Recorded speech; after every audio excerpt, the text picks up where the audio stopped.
Welcome to Lesson 48, Multiplying Two-Digit Numbers, Part 2.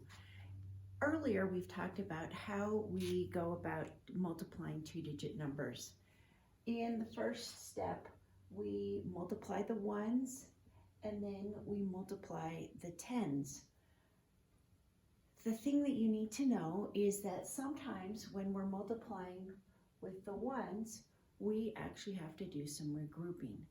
So in this scenario, 7 times 2 is 14. When a number is greater than 9, then we need to regroup. In this situation, 7 times 2 is 14, so we put our 1, the 4 from the 14 in the ones place, and we place the 10 from the 14 over here, above the tens. Then we take that's step 1, is multiply ones.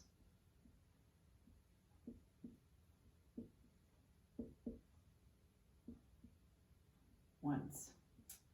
And then the step 2 is we multiply our tens. And in this situation, 7 times 1 is 7. And then we address this part. So step 3, add any numbers from regrouping.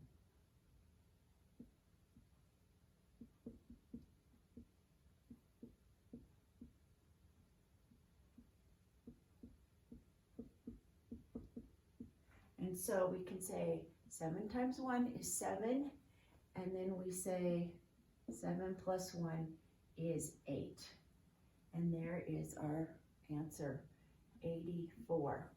Let's try this problem together. We have it's a story problem.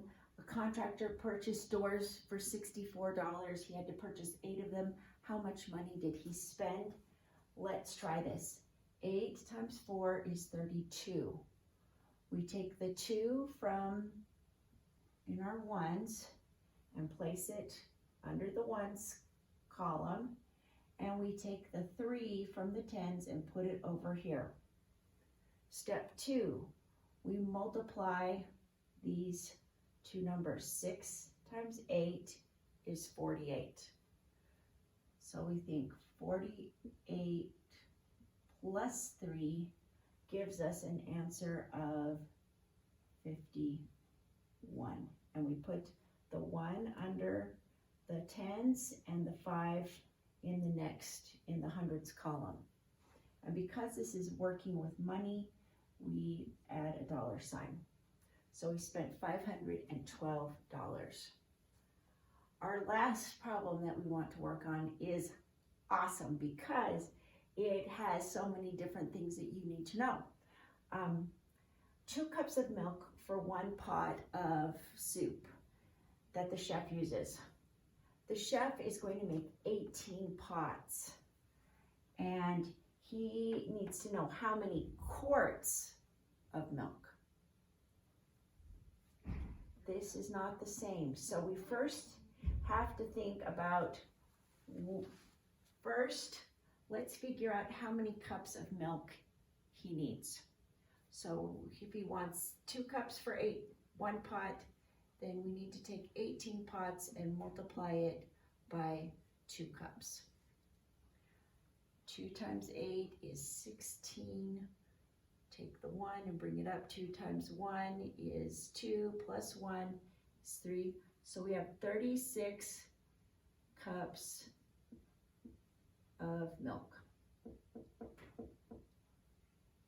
Now that is really, really great.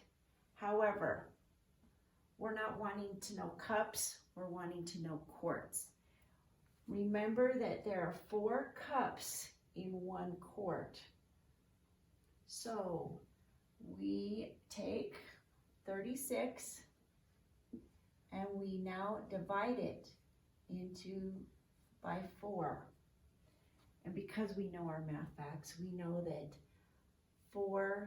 36 divided by 4 is 9, And so our answer is the chef is going to need 9 quarts of milk. I love math problems that make you stretch, that make you think about other things that you've learned. I'm excited to see you at the practice set.